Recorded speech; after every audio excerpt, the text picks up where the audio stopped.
नमस्कार दोस्तों, कैसे हैं आप सब। हमारे चैनल सीक्रेट स्टोरी में आपका स्वागत है। हमारे आज के वीडियो का विषय बहुत खास है, क्योंकि आज हम जिस व्रत के बारे में आपको बताने जा रहे हैं वह व्रत अत्यंत चमत्कारी और सर्व मनोकामना को पूर्ण करने वाला व्रत है।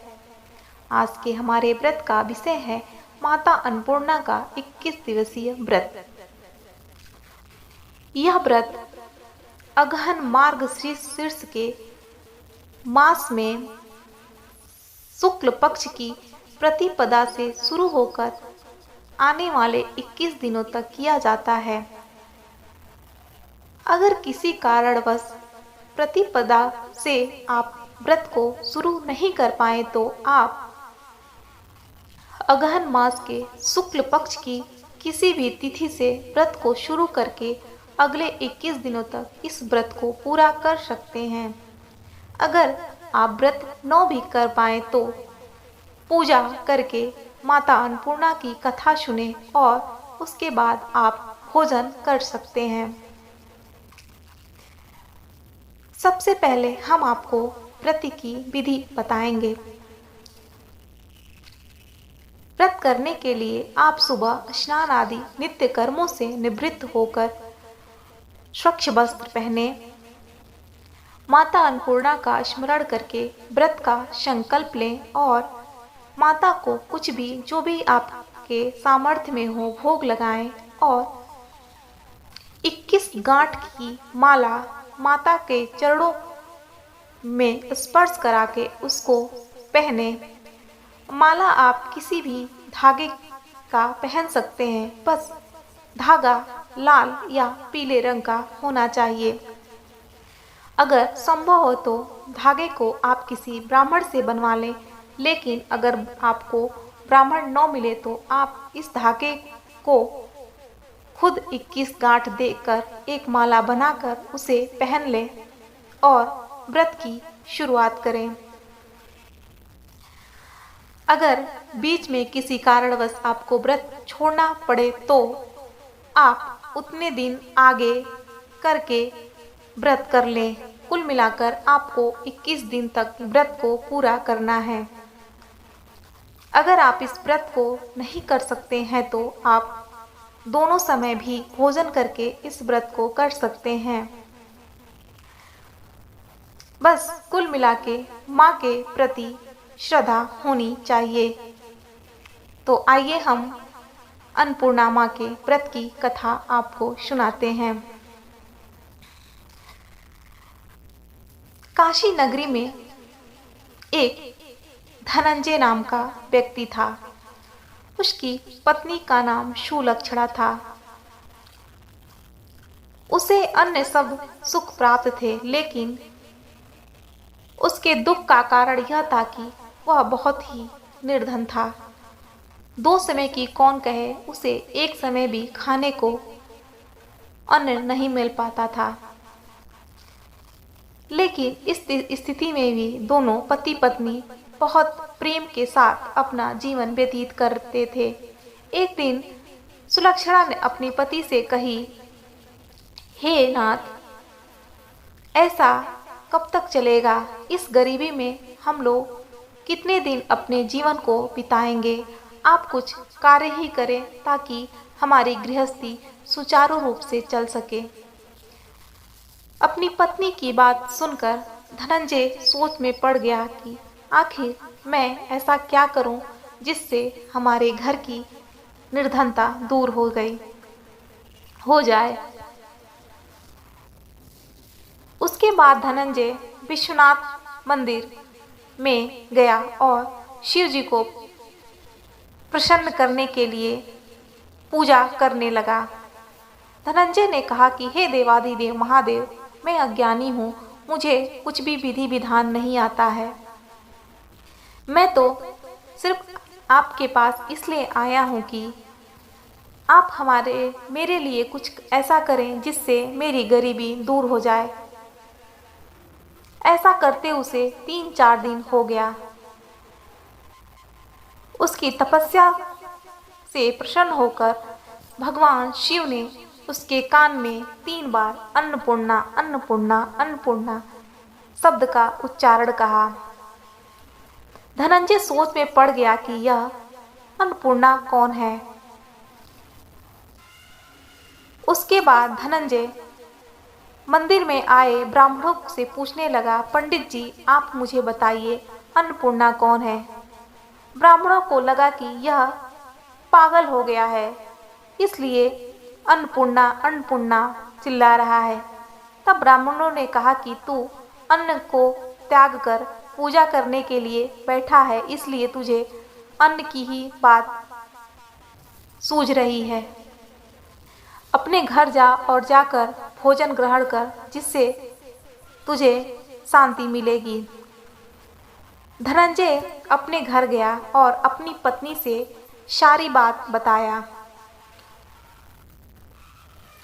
तब उसकी पत्नी ने कहा कि आप चिंता मत करिए, अगर भगवान शंकर जी ने हमें कोई रास्ता दिया है तो उसका मंजिल भी वही देंगे। आप फिर से जाकर उनकी तपस्या करिए। धनंजय फिर जैसे ही मंदिर में गया और पूजा करने के लिए बैठ गया। जब रात्रि हो गई तो शिव जी उसके सामने प्रकट हुए और बोले, तू पूर्व दिशा में चला जा, वहाँ अन्नपूर्णा नाम बोलते हुए जाना। धनंजय वहां से निकलकर अन्नपूर्णा अन्नपूर्णा जपते हुए चलता गया। रास्ते में उसे जो भी फल मिल जाता उसे खा लेता। पानी झरनों तालाबों या फिर नदी का पानी मिल जाता तो उसे पी लेता। इस प्रकार उसे चलते चलते कई दिन बीत गए।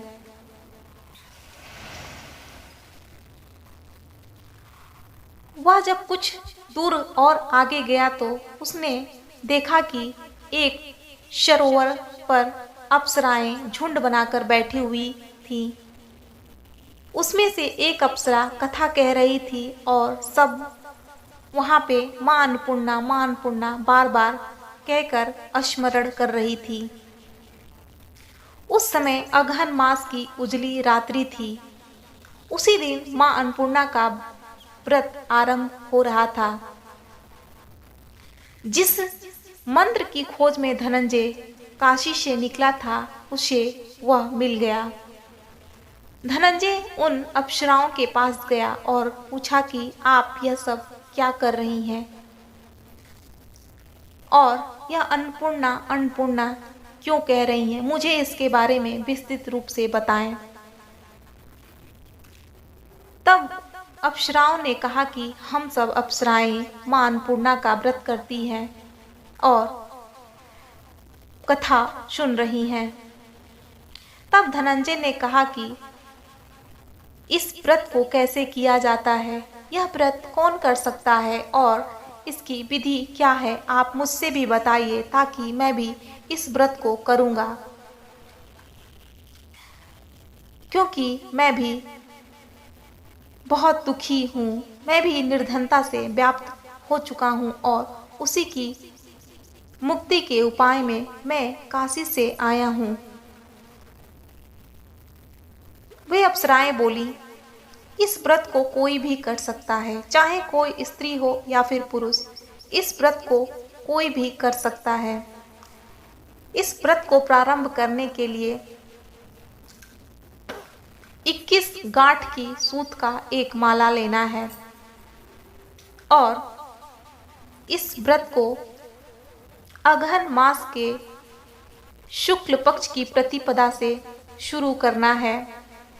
व्रत के शुरू करने से पूर्व व्रत का संकल्प लेना है माँ अन्नपूर्णा से कि हे माँ, मैं 21 दिनों तक आपके इस व्रत को करूँगा या करूँगी और माँ को जो भी संभव हो भोग लगाएं और उस सूत की माला को अपने गले में धारण करें।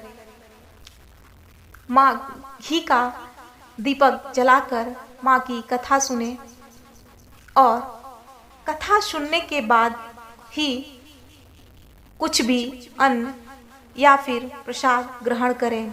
अगर आप व्रत नहीं कर सकते हैं तो केवल कथा सुनकर प्रसाद लें, लेकिन यह अति आवश्यक है कि कथा निराहार रहकर ही पढ़ें या फिर सुने। अगर कोई कथा सुनने वाला न मिले तो पीपल के पत्तों को रख के सुपारी या घृत कुमारी को उसके ऊपर रख दें, या फिर दीपक को साक्षी मानकर सूर्य, गाय, तुलसी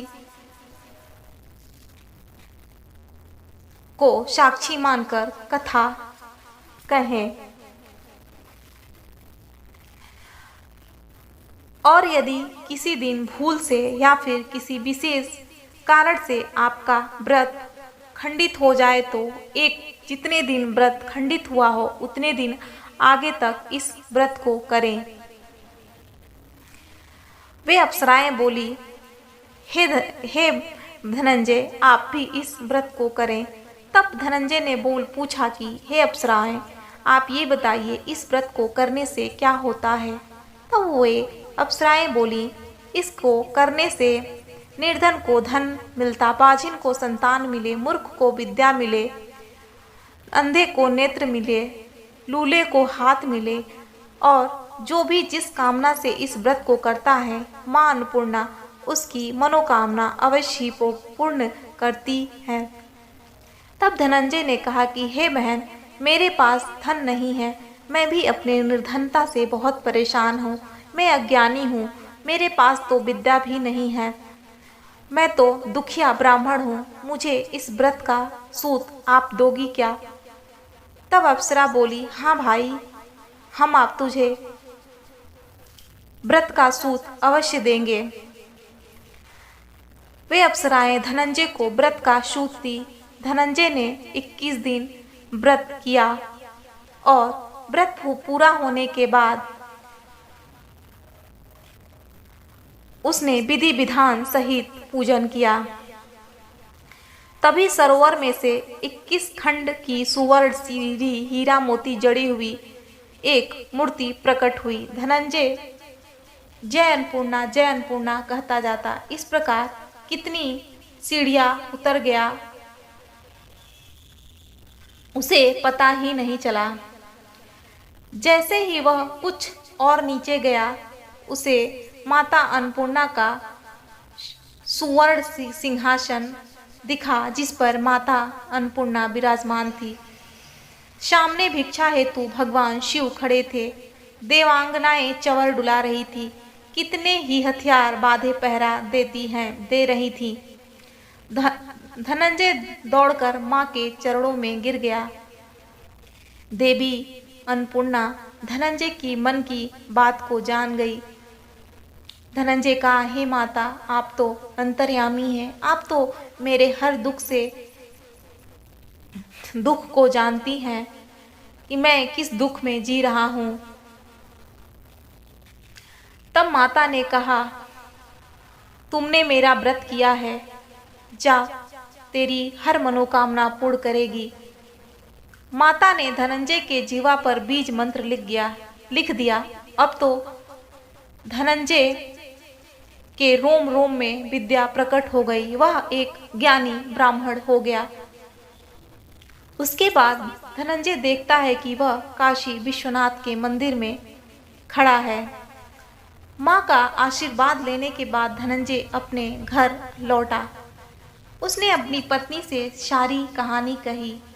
माता अन्नपूर्णा के कृपा से उसके घर में धन संपत्ति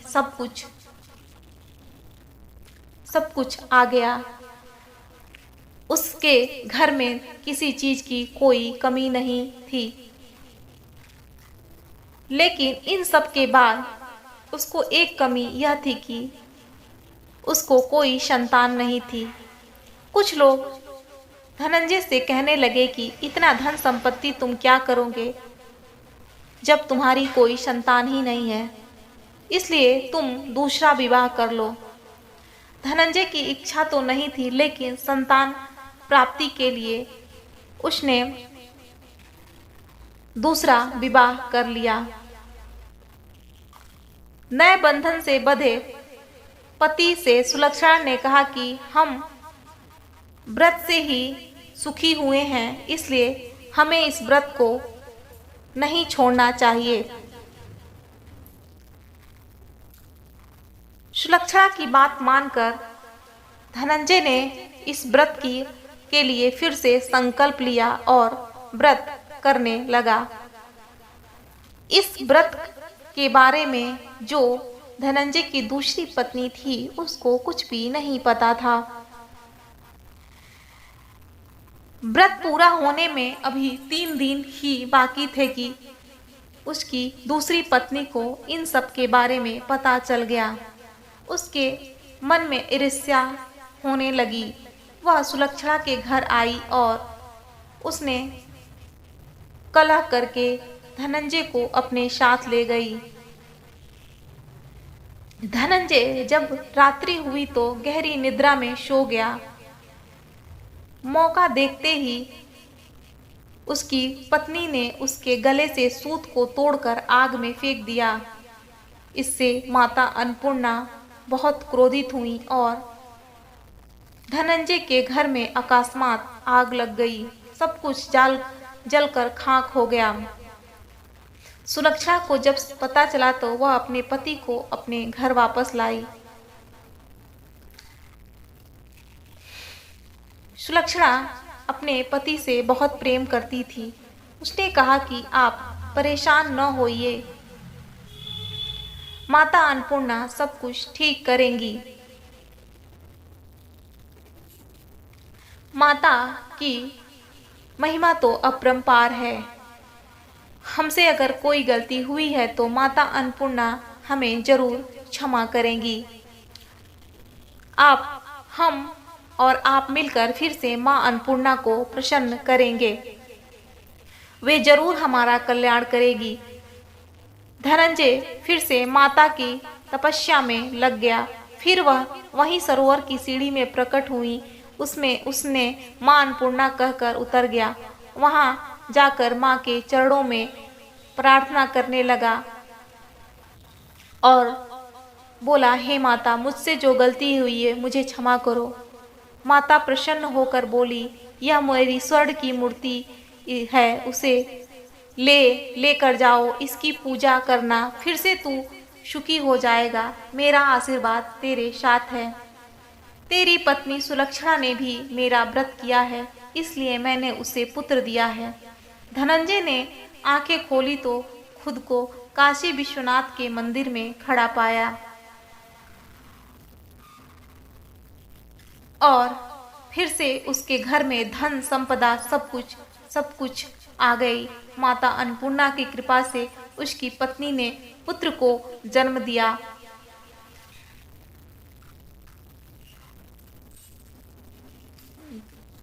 उस अन्नपूर्णा माँ के व्रत की महिमा पूरे गांव में फैल गई और उसी गांव के एक निसंतान सेठ के पुत्र होने पर उसने माता अन्नपूर्णा का मंदिर बनवा दिया।